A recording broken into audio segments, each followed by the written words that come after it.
Follow the instructions. Well, good morning. Welcome to the 2020 Made in Bend Tour for those of us who are here in person as well as our virtual audience this morning. So sorry to interrupt the conversations. Great to see your smiling faces out braving the elements. Hopefully the stuff falling out of the sky will be minor for now. So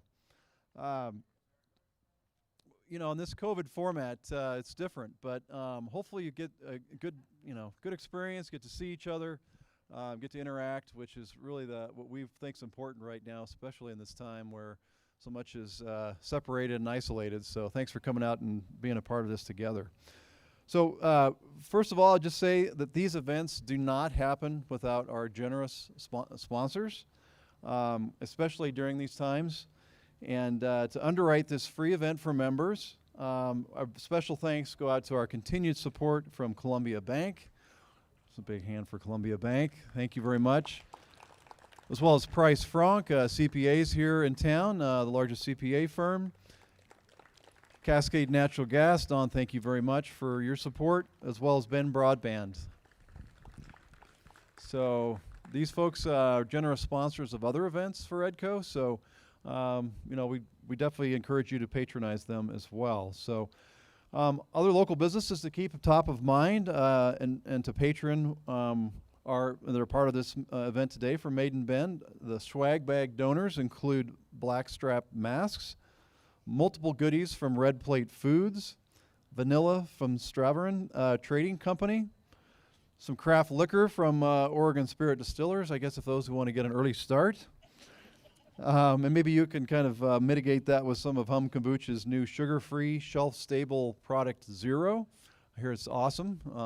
Talk about launching something in in the middle of COVID when everything's up in the air. I've got a great story you can find on our website about that. Both beer and CBD elixir from Boneyard Brewing, who also pivoted and started canning in the middle of, or right at the beginning of COVID. And then Chipotle Goodness from Ben Sauce Company. And last but not least, a coupon to get some disaster preparedness materials, good timing right now, with one of our local startups, Terra Firma. So give those folks a round of applause as well. So, and our swag bags you'll grab as you leave, always a popular part of the Made in Bend tour. So the tour, we are beyond appreciative that these three Bend businesses welcomed our team into their facilities during these challenging times to record tours and share that we're going to share with you today. You'll take a virtual tour of Red Plate Foods, Argonaut Cycles, and Sullivan Glove Co. First up, Red Plate Foods. Red Plate Foods makes delicious baked goods that are vegan, free from 8 food allergens, including gluten, wheat, dairy, peanut, tree nut, soy, egg, fish, and shellfish, which, unless you're allergic to some of those may not sound like a big deal, but to have all those outside your manufacturing operations and have that centered here is pretty amazing. So, and they're in a dedicated facility just across town over on the east side. Their products can be found in the fresh bakery departments of retail grocers in the western United States and are quickly spreading across the entire U.S. So let's see inside. I'm Becca Williams, one of the co-founders of Red Plate Foods. And at Red Plate Foods, we do top 8 allergen-free and actually top 14 allergen-free baked goods. So we've been in business for about 7 years.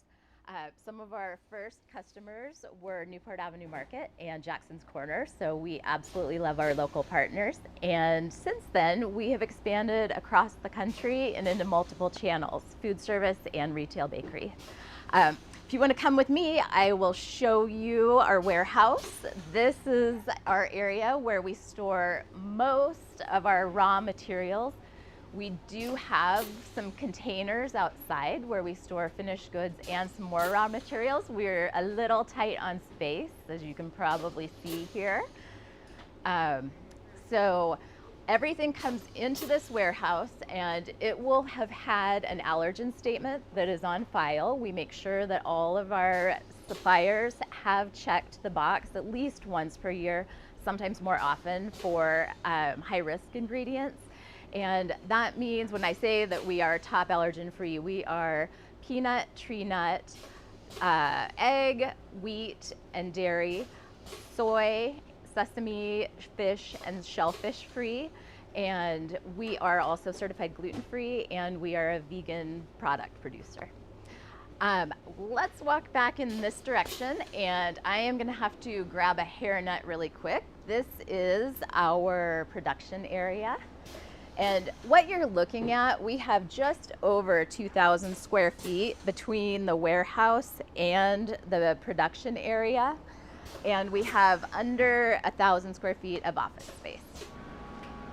All right, so welcome to our mixing area. And we're getting joined by my husband and co-founder, Chell. And he can tell you a little bit about how the production area runs. That all falls under his umbrella. So go ahead. Okay, this is where the magic happens. We got our original mixer and our follow-on mixer. We're doing frosting today. They're getting made onto mini cupcakes. 80 quart bowl. Yeah, So, our 80 quart, soon to be hopefully 140 quart, but we'll see. Always getting bigger. We keep our ingredients lined up in here. Every batch gets individually measured, every single item. They get made up into, this guy right here will make about 2,000 cupcakes. We'll make 3 or 4 batches of these in a day. We got a whole crew that hand frost through piping bags on these guys. They come out beautiful, they taste wonderful. and we'll show you a little bit later, but this piece of equipment right back here is our granola tumbler. And you'll be really impressed, I think, with the amount of granola that comes out of this and this little tiny facility. Yeah, like truckloads. All right, shall we? Oh, and our ovens. These are our 8 ovens that we use right now. Chell's in the process of shopping, and Our maintenance guy, who comes out about once a month to repair the ovens, reminds us they're not designed for 24-hour-a-day use. But I tell you what, 5 years, and here they are. so good branding for Moffett. Yeah. Okay, you wouldn't think in this business, some of the hardest problems we have are unexpected.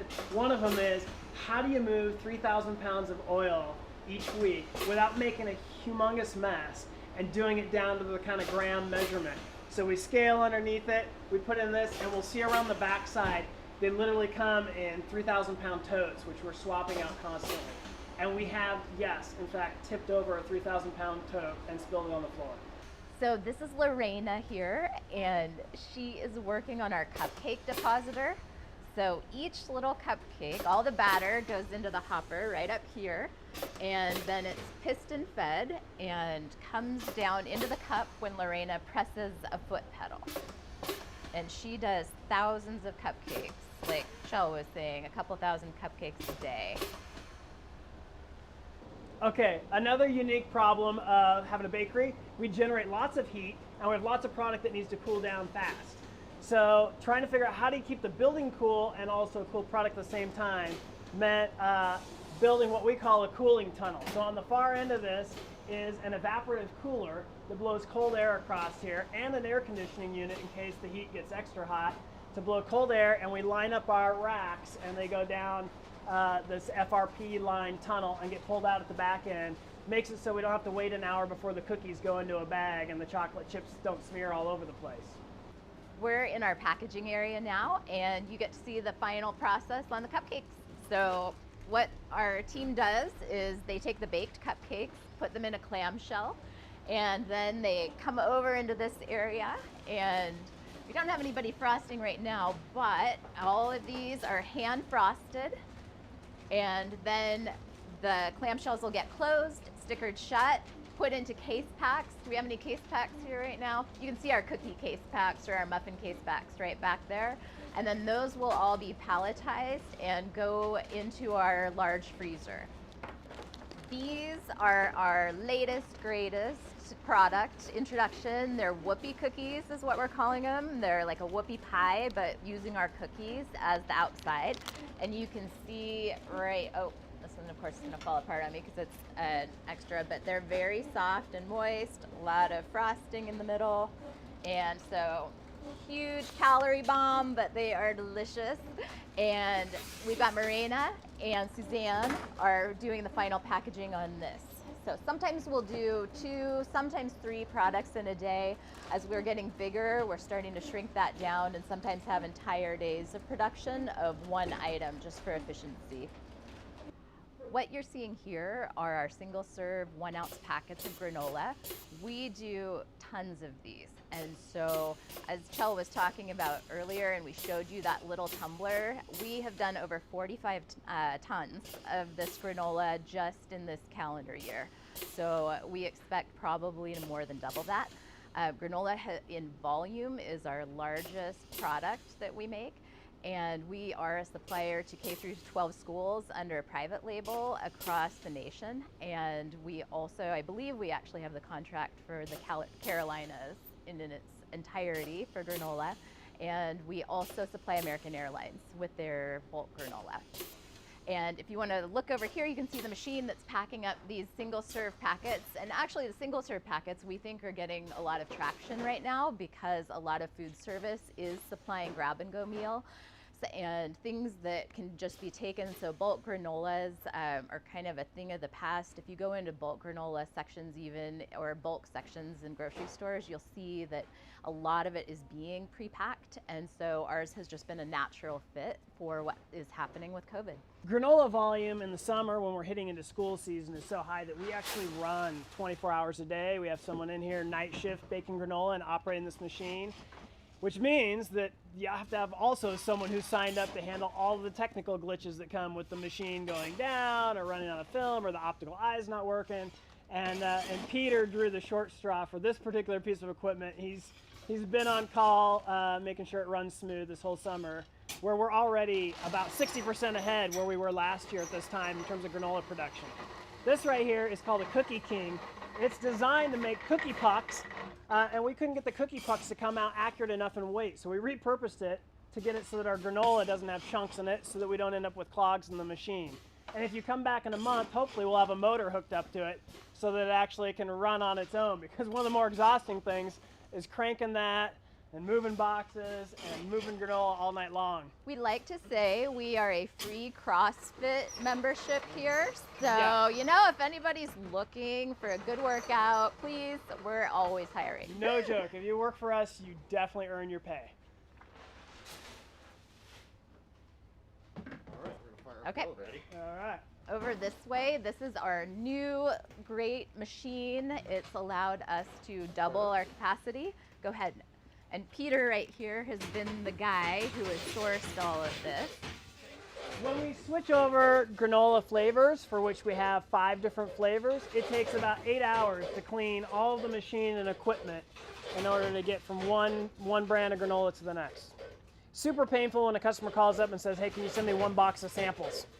One of the fun parts about this machine is that it has 10 heads, and it actually calculates the weight of various heads to empty multiple heads at once to equal 1 ounce, which is what we put into the bags. So there might be 3 heads that all drop and equal 1 ounce. That's faster than if any one head has to continuously weigh until it's filled up within 1 ounce, and it's more accurate.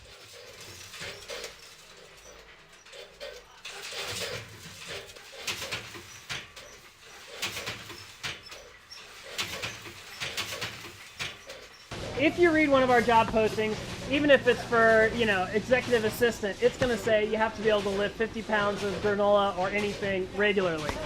This represents what one employee would produce about every 45 minutes, which means that one employee is moving several 50-pound bags of oats in and out of the ovens and into this barrel. Over an 8-hour shift, they're going to end up making 6 or 7 of these barrels full of granola. Each one's over 100 pounds, so 600 to 700 pounds hand moved by someone each shift. To give you some idea of our size, you've gotten to walk through our facility. We're pretty small, but we have about 17 employees and hiring. So please send your friends, family, children. We'd love to have more people on our team. But we are growing. We are available in the Pacific Northwest in most of the fresh bakery sections of grocery stores. Whole Foods, New Seasons, Market of Choice, Newport Avenue Market. We talked about them as our first, and they are a fabulous retailer for us still.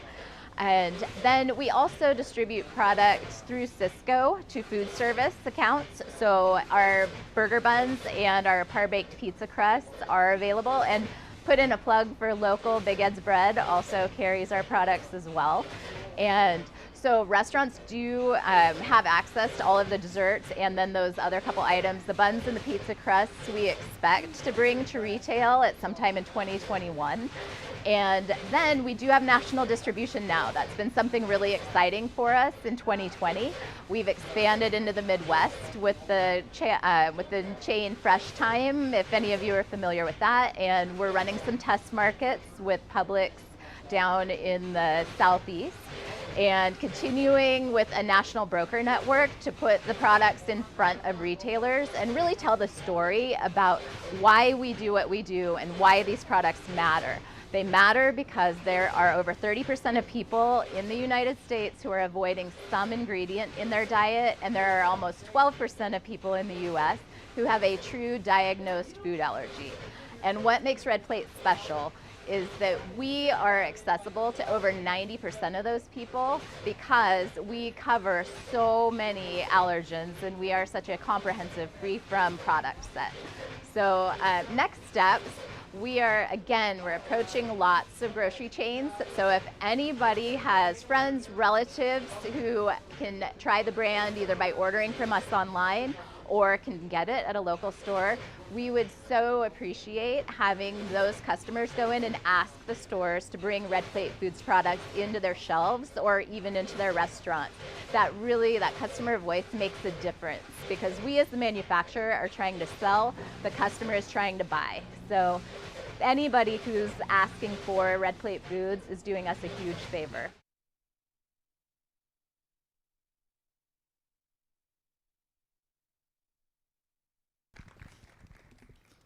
Awesome. So we have Becca and Jill here to do some Q&A. So you guys want to come on up and we'll take some audience questions. Okay.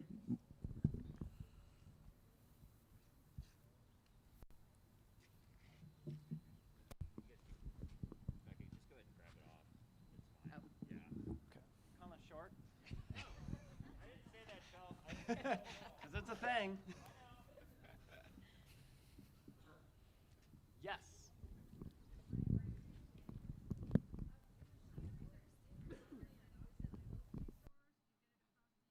Oh goodness, I wish it was locally sourced. Yeah, so the question was, the machinery in our facility, is it locally sourced? And actually, I should probably clarify. It's a mix.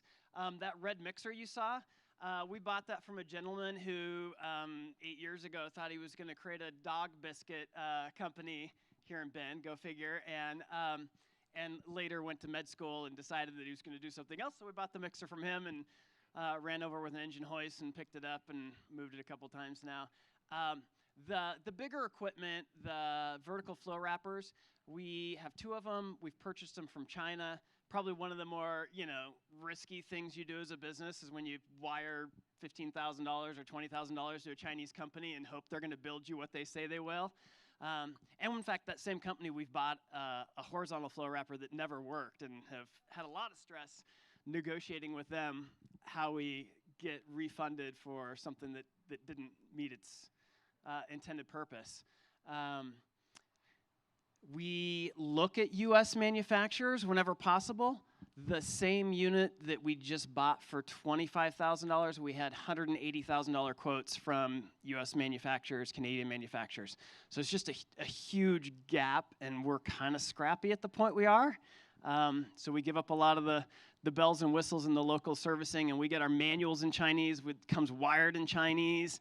We have to rewire it all. We have to wade through figuring out the 8 million menus that are all in Chinese so we can have something that's way cheaper.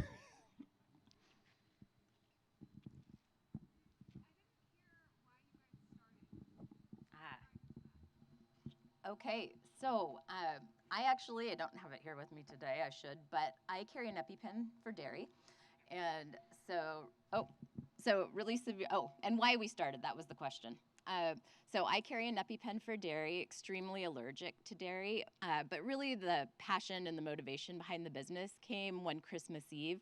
We have a nephew who was born with peanut and tree nut allergies. And so grandma was taking traditional Christmas cookies around to all of the cousins, got to the 3-year-old, pulled the platter back really quickly and said, "Oh, you can't have these. I'm so sorry." And so just watching his face fall, knowing as an adult what the social impact is on me and how stressful that is, and then realizing that this child was going to have to grow up and develop without being part of, I mean, really, you think about food. Food is a common denominator for us all. It really joins us together. And when you're left out of events or a classroom party or even sitting with your friends, there are tables in schools that are called the peanut tables. And kids are called peanut kids or peanut boy. And so we knew that that was, a very real thing that would happen for our nephew. So between that event and looking at the numbers, you heard me reference it in the video, but the numbers are staggering when you look at food allergies. These are, 11.8% of the U.S. population is diagnosed with a food allergy, but it's hidden. It's something that people don't see, and people navigate around it without talking about it a lot. And so there was just a huge market with a big hole in it, not a lot of product available, and a lot of people, like at an event like this, top 8 allergen-free. I mean, raise your hands if you have a food intolerance or a food allergy. And look around. That's quite a few people who probably would have a hard time grabbing that breakfast that's over there. It really makes a big difference when products like this are available. It's inclusive. And so that Christmas Eve, to wrap up that day, Brennan, my 3-year-old nephew, and I went into the kitchen and we made treats that were available to everybody. We filled a table with them about the size of these tables that are out here. And he got to look at the table and looks up at his mom, and she says, "Yeah, it's okay. You can have anything on this table." And just his face and the realization that he was part of Christmas again. And that's really what Red Plate is about. It's making life more normal for people who have to navigate these special diets.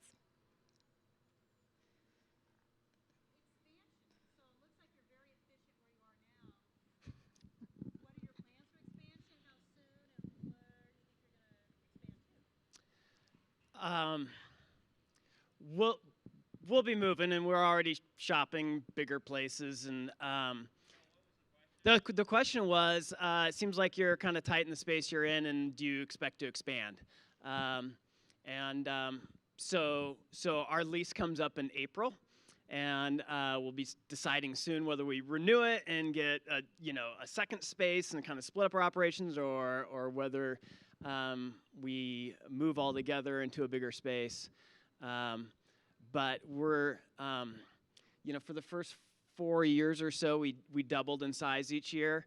Obviously, this year is very different than all the others. But even after having March, April, May be like half our regular business, because we sell into schools, we sell into airlines, we sell into a lot of places that like called and canceled pending orders.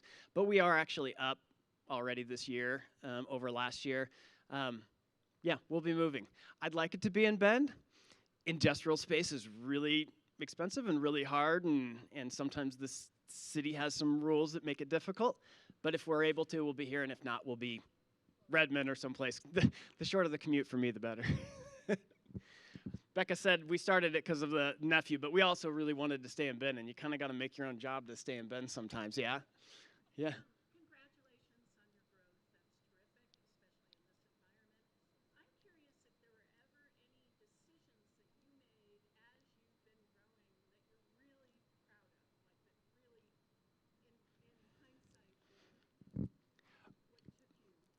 Okay, I'll share one.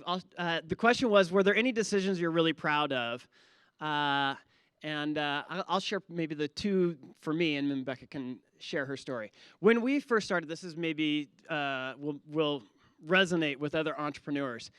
I want to say for the first 2 years, we were almost daily looking at each other going, should we quit? This is a lot of work. And That was only every And yeah, and you literally if not daily, at least every week, there's something that's a disaster. Your one employee quits, or you have batch that goes bad, and you're up all night trying to replace it, or you thought you were in with a store, and then they told you no thanks. So at one point, right around 2 years in, we said, it's time for us to start doing quarterly strategy meetings. But the most important component of that is we're going to decide once a quarter whether we're quitting or not. And then we're in for the whole quarter, and we're going to decide on the quarter, okay, what are we spending over, we're going to spend $15,000 getting through the next quarter, and not worry about spending it, and we're spending it, and we're not going to ask any questions. We're just going to heads down and work hard and focus, because it's just emotionally exhausting trying to constantly evaluate whether or not the business you're starting is really viable. And for us, it was years before we said, oh, it wasn't until year 3 or year 4 that we said, I think we now actually have something that's like got some small amount of value, and we should keep going at it. So that would be number one. And number two, a couple of years ago, we hired an entrepreneurship student out of the master's program at OSU Cascades, and brought him on as a partner. And that was I think that was a decision that was a huge milestone for us, especially as a husband and wife couple starting a business that's taxing, it's trying, and to have a sort of a third leg that you can finally take a vacation and know that someone else desperately cares that the orders go out that week was key.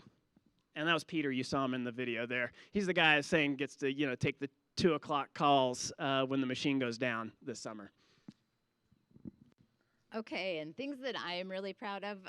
Well, number one, Chell and I, our marriage has survived. Like that, and we all laugh, but that is not a given when a husband and wife start a business together.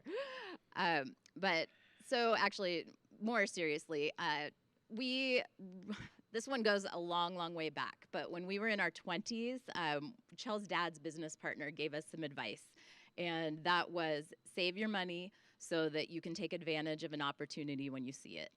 And I would say that's something that we planned for 20 years before we started this company. And it really has given us enough runway to grow it. And we've bootstrapped the company to this point. We're debt-free, except to ourselves. And so we've got a lot of ability to now bring in investment dollars and not give up as much ownership and maintain a lot more control. So that's been something I'm super proud of. We live super frugally. Our 4 kids have learned how to live very frugally, and so that's been great. The other decision that I'd say strategically, we decided to diversify and go into both food service and retail at the same time. That has been not without its challenges. It definitely divides our resources in addressing both of those channels, but under the current circumstances, I would say it certainly bolstered our business and allowed us to keep going by having that relatively firm retail base. And now we're seeing food service recover. But had we not had that, if it had all been in food service, that would have been extremely challenging and stressful. Thank you guys for hearing about our business. Appreciate it. Still on.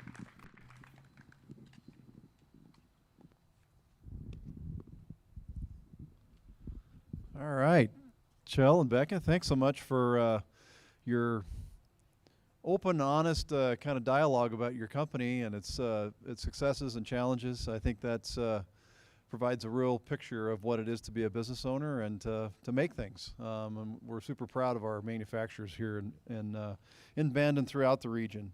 So next up is Argonaut Cycles. Argonaut Cycles makes custom carbon fiber bicycles right here in Bend. Their bikes have been touted as some of the best in the world and received the 2018 Editor's Choice Award from Bicycling Magazine. 10 years in, the team at Argonaut Cycles are building bikes with ride quality that is truly transcendent. And I see a few cyclists out there, or maybe you've tried them out. Every Argonaut cycle is unique to the individual owner, so let's see how they make them.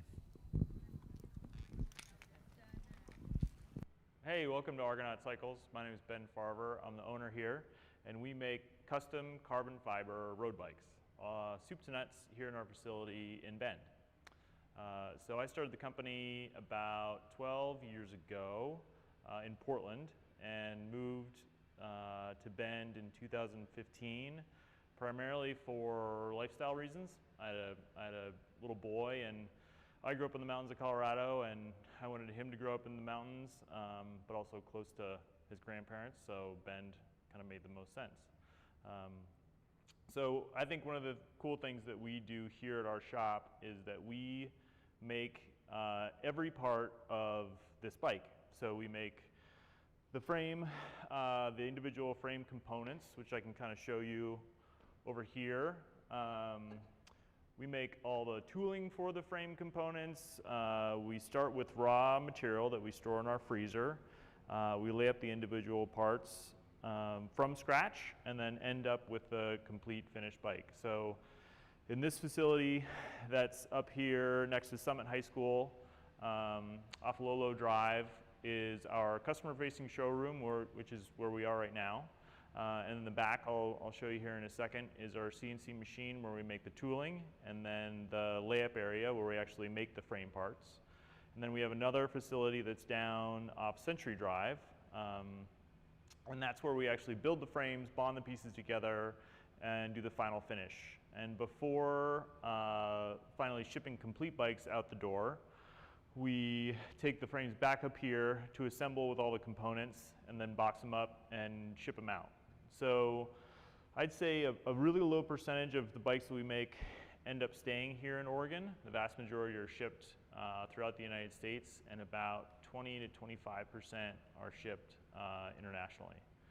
So we are a direct-to-consumer company. So we have a distributor in Europe that we work with, but inside the United States, we sell directly to individuals, so not through shops. And we find that that's really the best way to give our customers the best experience, the most attention, and the best final finished product, which is the bike. So why don't we go in the back? I can show you the CNC area and the tooling, and then we've got some guys actually laying out parts as well. This is our Haas Vm3 Cnc Machine. It's a 3-axis CNC machine, and what we do here is make the frame tooling that molds our individual carbon pieces. So our carbon fiber components are molded in an aluminum cavity, some actually steel cavities, some aluminum cavities, and the CNC machine is the what we use to actually remove the material from the inside of the aluminum block. So we are very proud of the fact that we're a nearly entirely vertically integrated company where we control every aspect of the bicycle, including the tooling and the individual pieces that make the frame. So this is really square one in terms of making a frame. So we, Argonaut road bikes, the new model, the RM3 is what it's called, ranges in price from $6,000 for a frame set, up to $14,000 to $15,000 is our most typical complete bike. So we make those in both custom and pre-designed geometries. So for custom tooling, we're actually making unique one-off customer-specific molds for that frame. And then for pre-designed geometry, that customer gets a frame that is custom to them in terms of how the individual plies of carbon are engineered inside the frame, but we're using off-the-shelf tooling that's already been made for the specific size. So this is kind of square one where we machine the actual tooling. Right here we have one of our pre-designed geometries. This is the head tube part of the tool. So once this comes out of the CNC machine, it'll be polished to lend a nice glossy finish to the final part, treated with a mold release so that the part comes out, and then goes over to our production area where we make the individual frame components. So the first step in the making of the actual frame parts starts with the raw material. So we use what's called pre-impregnated carbon fiber. Pre-impregnated means that they're individual strands of carbon, but they've been pre-saturated with the resin. So Carbon fiber is a two-part material. You have one part fiber and then the second part resin. You can make carbon fiber parts in a number of ways, one of which is wet layup, which is you actually apply the resin to dry carbon fiber. What we use that we feel is a better use of the material, a better technology, is called pre-impregnated carbon. So we keep it in a freezer because the resin that saturates the carbon is heat activated, and by keeping it in the freezer you keep that resin from curing, and so it keeps for longer. So pre-impregnated carbon fiber can actually expire, but it keeps for longer from expiring when you store it at 0 degrees. So we start with our raw material, which is the pre-impregnated carbon fiber here. We take that out, and then it's rolled onto our automated plotting machine, which is this table right here. So this is a computer-operated machine with a blade on it that cuts out the specific plies of carbon so that then we can lay them up on a mandrel to make our part. So in any given carbon fiber structure, particularly ours, you have what's called the layup schedule and then the layup pattern. So the layup schedule is the orientation of the individual plies on top of each other and how the plies of carbon vary in terms of bias to each other. So that's your layup schedule. And then your layup pattern is the shapes that you cut out the individual plies of carbon so that they lay over the structure to yield and end up with your specific carbon fiber schedule. So schedule creates the flex characteristics of a part, and then the pattern achieves that schedule on a specific shape. So that's what these guys are doing over here.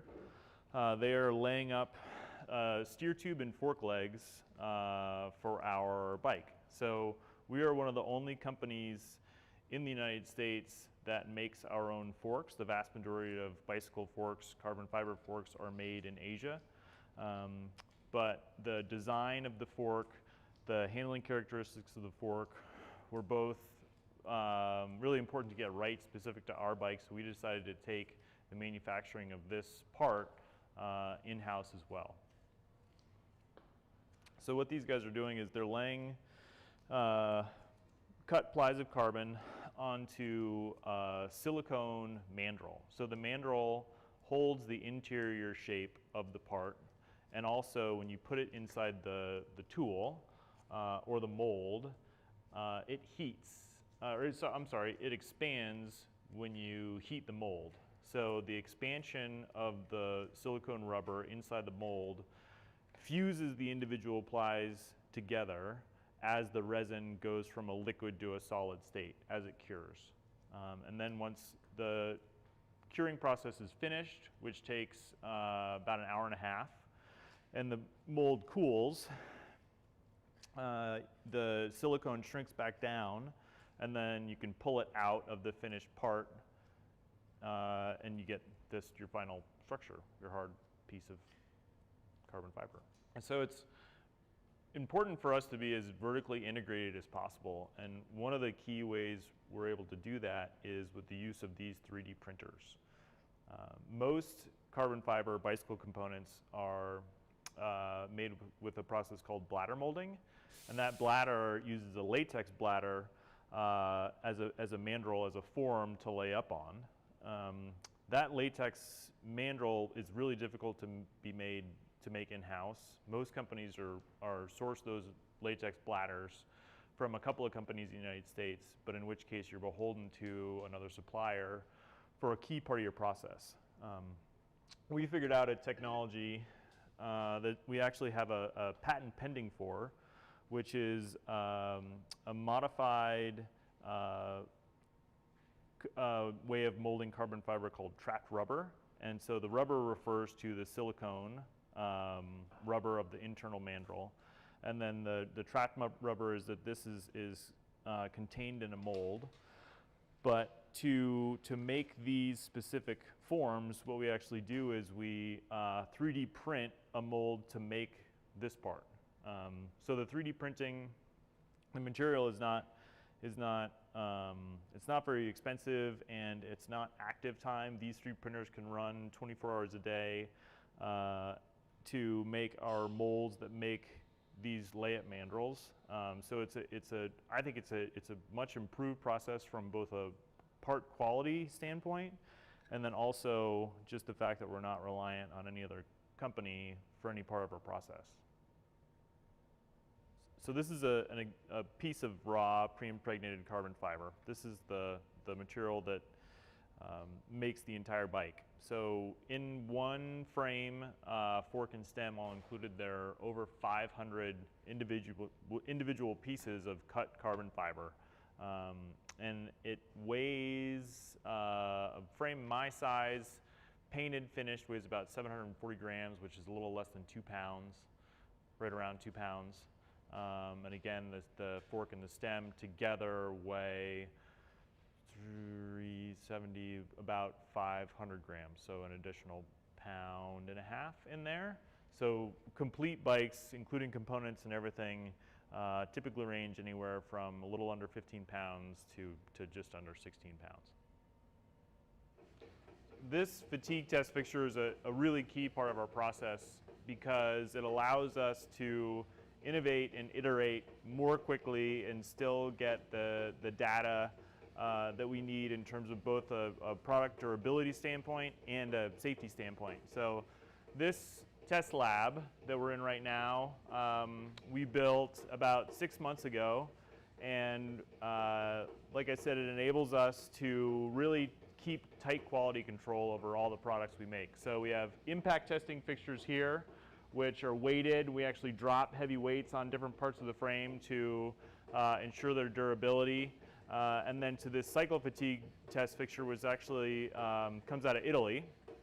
And what this does is it replicates a lifetime of vigorous use of a bicycle frame. So we can chase out any layup deficiencies, any flex inadequacies, or potential warranty problems here in the lab before a customer ever sits on them. So it's beneficial from both obviously a safety standpoint, but also a quality control and a warranty standpoint. So we're here in our bonding room where we take our finished frame parts, cut them to the appropriate size of the geometry, and bond them together, actually with the same adhesive that holds a lot of airplanes together. So once the adhesive cures, we take it out of the fixture, which holds all the frame parts in the correct position and alignment while the adhesive dries, cures. And from here we go out to our final finishing area, which is the paint department. So paint sells bikes. Cool paint jobs are really what draw customers' attention to our brand and also make an individual customer's bike special to them. So it's important to be able to control that part of the process as well. We're here in our spray booth where we use an automotive grade 2-stage paint, same paint actually that Mercedes uses to achieve really any kind of design or level of finish that a customer wants. We can focus on low weight, thin millage paint for lighter weight frames to multicolor, super vibrant custom reflections of the individual's lifestyle and tastes and whatever they want. So paint is the last part of our build process. We look at making sure that frames look good, one for sure, and then also are durable and have a finish that will last the lifetime of the frame. Which is actually a 10-year warranty. We offer a 10-year warranty on our frames, which is about the time frame that any well-made, high-performance, super lightweight race bike should last. This is a finished, ready-to-ship Argonaut frame set. So we make every piece that you see here, the frame, the fork, the stem. Actually, interestingly enough, Robert Axle Project is a local company here in town that makes our axles for our through axles.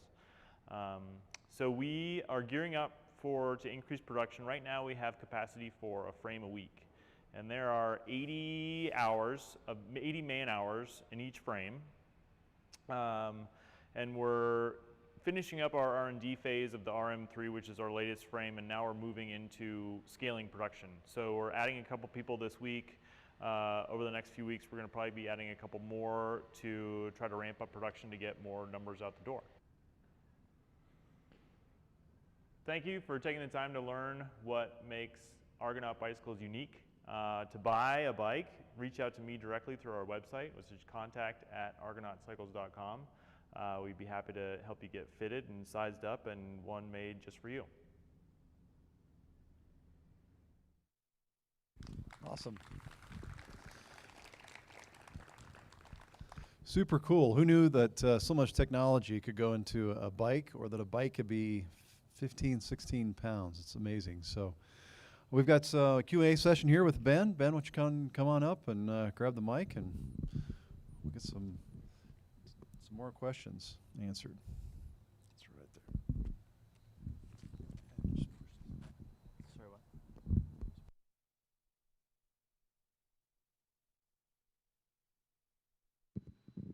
Check. Thanks. That was really granular. So if you're able to follow that and keep up and pay attention, I appreciate it. That was really into the details. So please feel free with any questions about specifics about how we make the bike or business or anything you're curious about.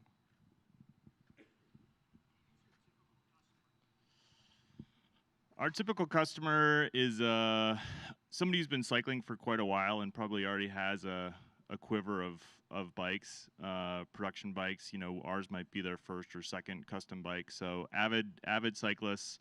A lot of them used to race, but now don't and have the time and money to get a bike that they really want.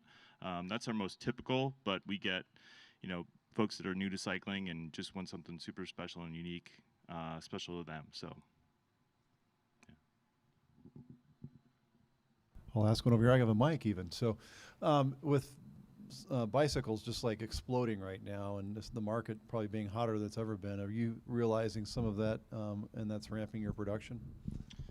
We are to some extent. I think the biggest boon in the cycling industry that's happening right now is kind of the mid to lower level, but at the same time that's bringing, you know, more exposure to the sport, more interest, and people who maybe haven't had as much time to ride over the last couple of years now do and want a new bike. So we are getting a little bit of that tailwind, not quite as much as kind of the lower end of the market, but we certainly are, yeah, for sure.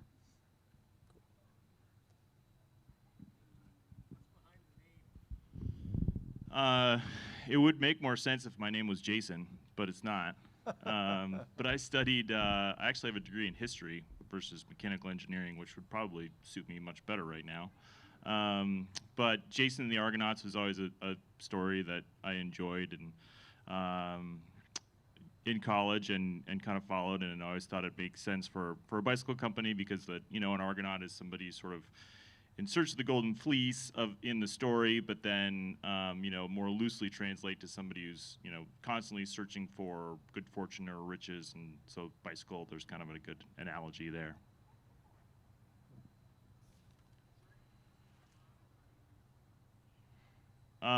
So we find that you know, written and magazine reviews get us the best exposure and best turnover for sales. So through our site and then through social media and then getting bikes under editors from different publications is what we found to be the best way to reach our customers.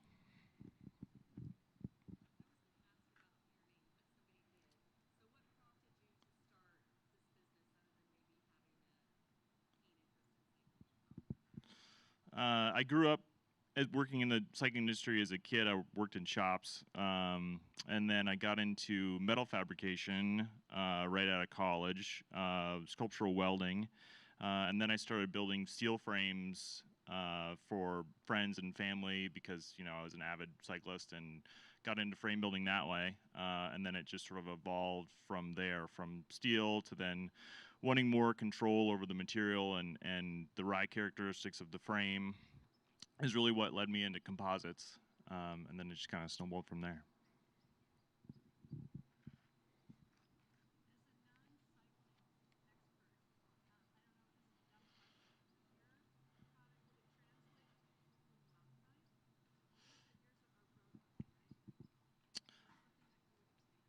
It's a it's a good question. We so the big part of our bikes that sets them apart is the ride quality and the ride characteristics. And so those, how a bike feels is really apparent on a road bike because the tires are skinny, there's no suspension, you're moving fast, you really kind of feel every part of the road.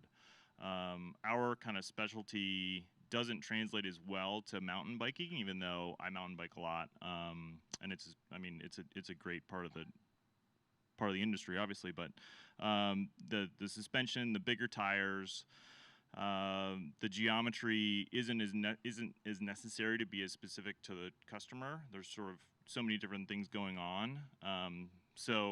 And plus there's so much technology and engineering in the suspension aspect of it that to make a dent in the industry, you really have to put a ton of engineering and science behind your specific suspension. So, you know, not never, but it's not where we as a company excel particularly. So we find it better to be really focused on road bikes because that's what we do well.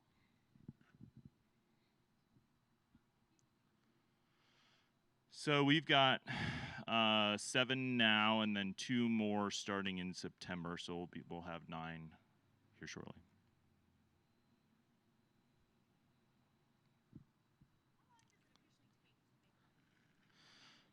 So there are about 80 man hours in the frame, and then another 2.5, 3 hours in assembling the components. So around 2 weeks per bike. But that's with the current staff that we have. So as we scale up, we'll gain some efficiencies by breaking down part of the processes and more bite-sized chunks. So should be able to improve on those numbers. But right now, that's about the time frame.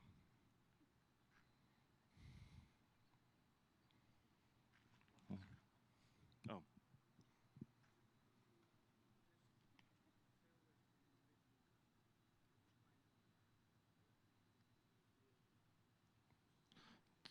So the question was, how do we tailor them to the individual customer? So they're custom in one of 2 ways. Like I said, we do have pre-designed geometries. So every bike is made to order.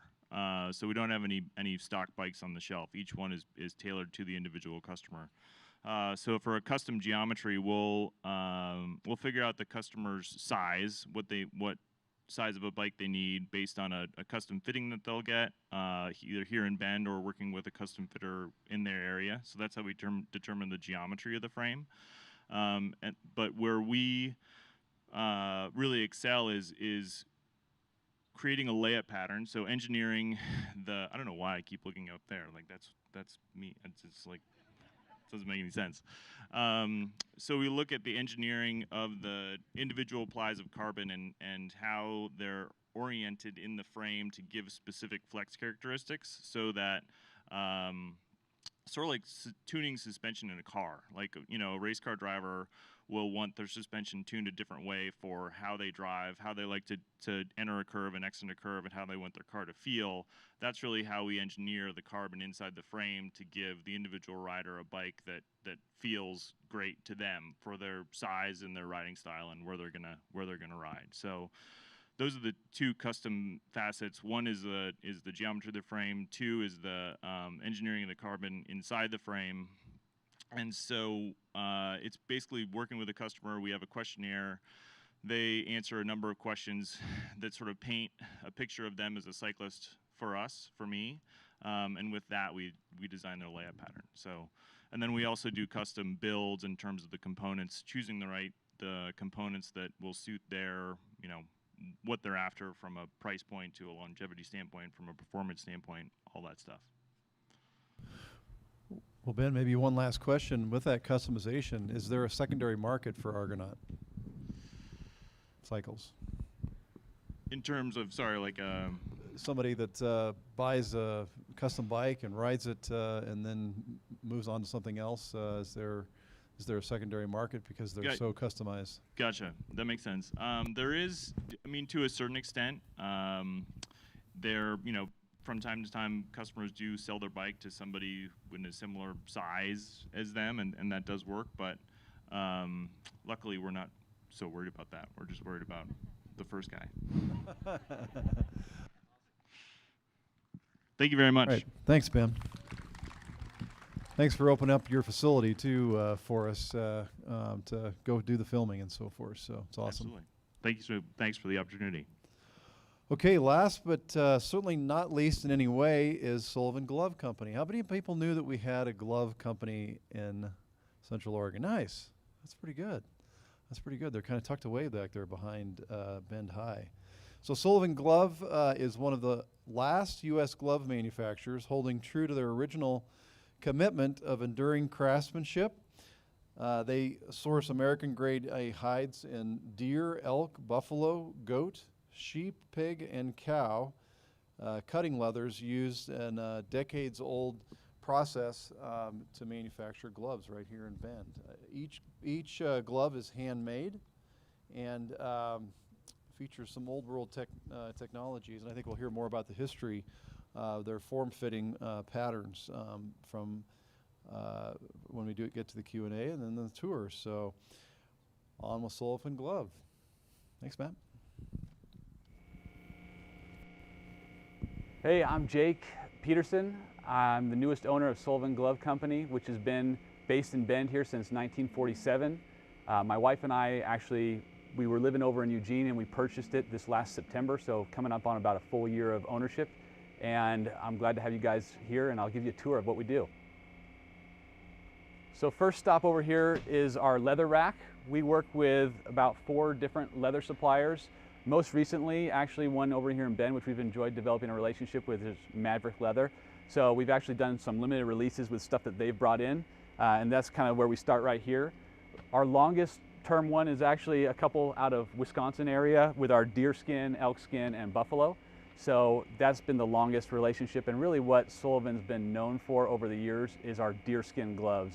It actually started with Ed Sullivan back in the 40s down in the Bay Area, brought it up here because of the abundance of the buckskins, and he actually had a hide house here that soon went away, and then they just began to focus on the gloves. So we're considered a small business here in Bend, and we have about 6 employees at any given time that are a mix between sewers and cutters. So from our leather, the orders come in from our customers, which are made up of little wholesale accounts, big name brands. We're mostly known for being a wholesale company or a private label company, but we are trying to develop and kind of switch that over to being our own brand as one of the last US made glove makers in the country. So from this, we are going to go over to the cutting tables where they receive orders and pull this leather and start cutting into gloves.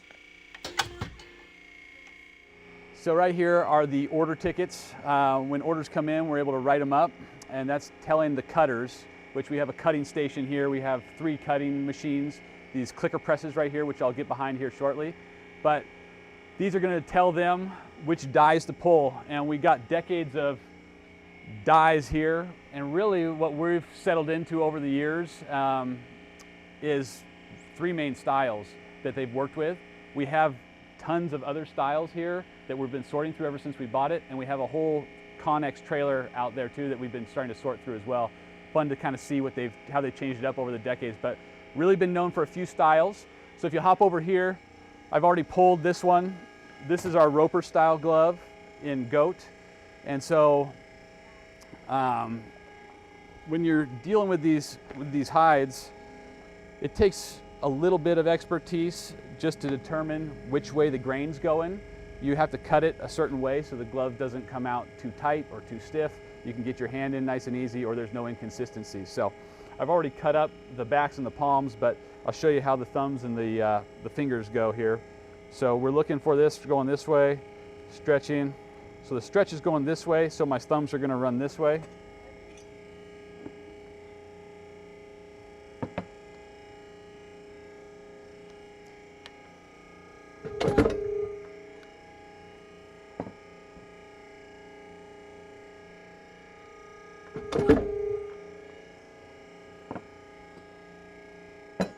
Got to double check the stretch.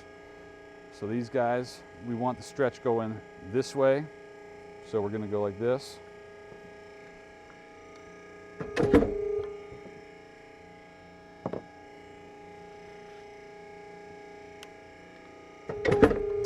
And these pieces all get bundled up and sent on to the sewers. If a customer, and us too, when we're branding our own gloves for like internet orders, we get the hot irons and we have the branding plates that we screw on there. So nothing much here is complicated, but we basically set the jig, set it down right there, burn stamp it right there. And that happens before they get over there and start sewing stuff together so we can get it nicely laid flat. Okay, so we cut stuff over on the clicker presses, and then they all come, we're just showing you one at a time here, but usually in bundles of dozens. But this is what we had just cut up over here. So you have the palm of the glove, you have the back of the glove, and then you have your thumb, and this is called a forget. It's the back two pieces of the glove right here. So the first station when you come over to the sewing station is it's called fitting up. And so fitting up is basically attaching the back of these two fingers right here to the glove and then attaching the thumbs right there. So here's kind of a fit up example where these pieces have been attached to the palm of the hand and the underside of these two fingers. And then from this point on, he'll basically build up. They do about 6 to 7 dozen of these a day where they're attaching thumbs and fingers. And then it goes over to the next station to be closed, where you're actually sewing the top and the bottom of the glove together. And then from there on, we'll show you how it's finished. So this guy gets bundled back up.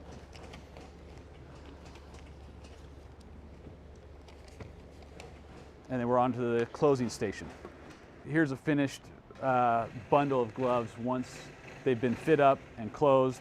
Basically, they're all bundled up like this, and they are ready to be finished. So, you know, when you have a glove, you've got an opening kind of on the pinky side of the wrist there, so they put a little binding in there, and now they will either hem or bind this. And she's cranking out all these, and then we work with lots of brands out there, so we're either sewing in a Sullivan label at this point, or we're putting in one of our brand's labels, like this guy, which is for a gift company out of Utah. So that's that station. And then we'll go over to Yolanda, where she's going to be basically finishing the glove off. So here's the finished product of the glove that's gone through the sewing station here. So we've got it where everything's been attached. It's been finished properly here. This one's just hemmed over like this, and our labels have been sewn in. And so every glove, unless it's designed to be an outseam glove, is produced inside out. And so what we've got to do is take them over to the turning tables and turn them right side up, and then they'll all be still wrinkly like this, you know, and then you want to end up as an end customer getting a nice finished good. And so we'll go over to from their turning, we'll go over to the steam irons there. These guys here are how we turn them. So not much has changed since the 60s. I mean, I just called these guys over here and they're saying all these parts are from the 60s. So it's still pretty primitive, but this is how you turn a glove inside out. And we were looking into some other equipment and whatnot, and not much has changed as far as turning gloves inside out goes. So everything is turned like that, and then it's all wrinkly like this. So let's see what size this guy is. Size medium. So let's see if we can stretch it over this. This is actually a steam boiled hand iron. So this guy is going to kick up all the steam here, heats up all the hands for all our different sizes, men's and women's, and then you pull it on over here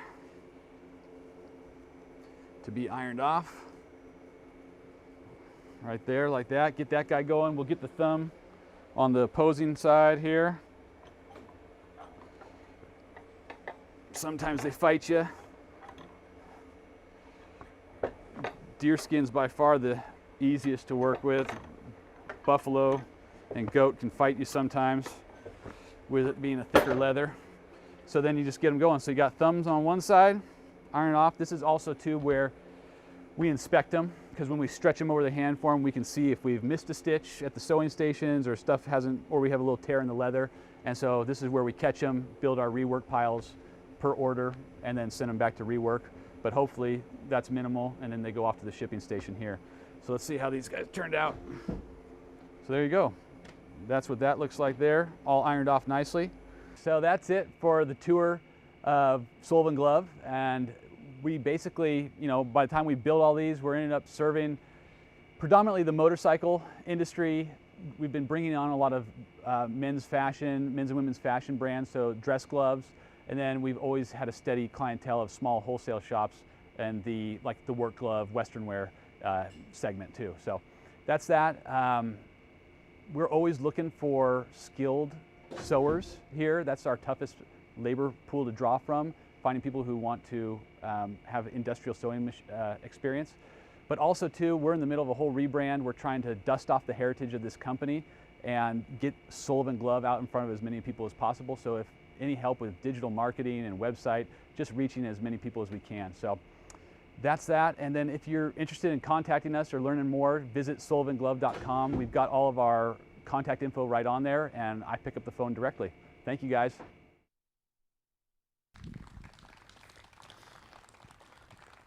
Very fun. So we had several people who knew about Sullivan Glove. How many people use Sullivan Glove? Maybe you're a motorcyclist and you've got that. I know that's a big industry for them. So go check it out. They've got a whole rack inside their store you can buy direct. Again, they're right behind Bend High. So for some more Q&A and about the company, we've got Matt Johnston here. So Matt, why don't you go ahead and come on up.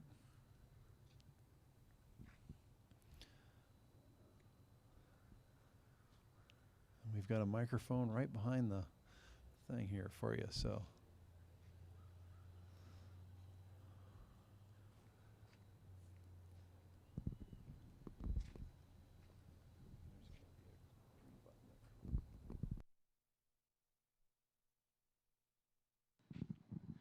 All right, good morning, guys. And Matt's new with the company. Oh, here we go. Hey.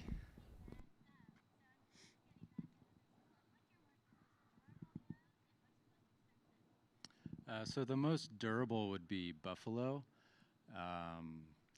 followed by goat. It's a thicker leather, holds up better to wear, and it's also the most expensive.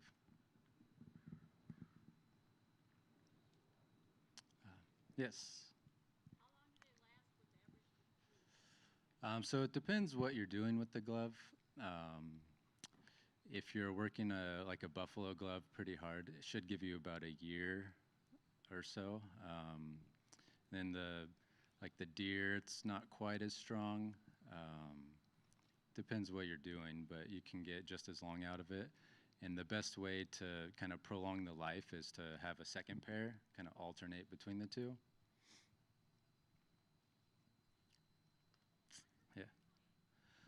So the price point varies on the type of leather and the style of glove, and they range from about $60 to $90.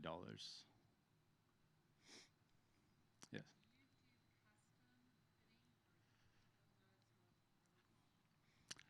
So currently it's not quite up to custom fitting. Something we've been talking about, where you come in, design a glove, have it made. So it's on the table. Yes. Yeah, we do. We have a variety of insulated gloves. Yes. Not exactly ski gloves. We have some stuff you could use for a ski glove, insulated, and you can waterproof it. Yeah.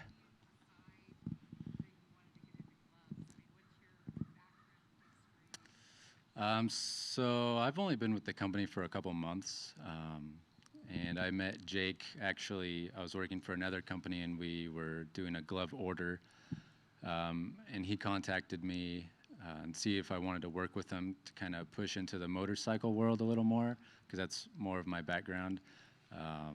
And being a small custom company, I thought it'd be a cool experience. Yes.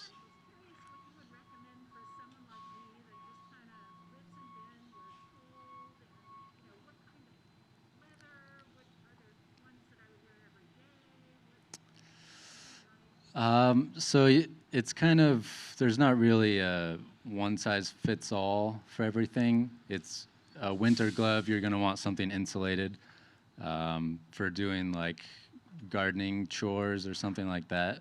We have a, it's called the gardener glove, where it's got a palm pad, help from wear. I think the best thing is to just come try stuff on and see what you like, and for different uses. Yes.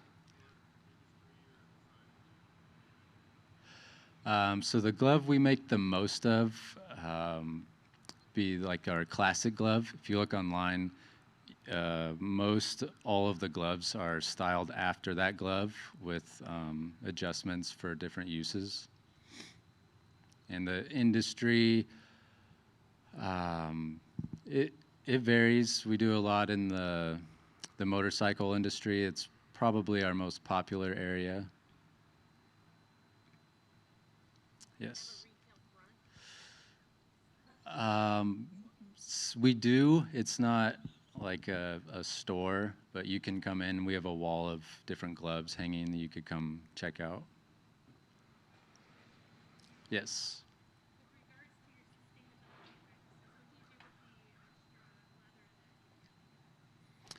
So we actually have a few different people from Bend that will come in and buy our scraps. They use them for different things, like I think last week we had a lady come in. She was repurposing the leather to make like jewelry kind of stuff.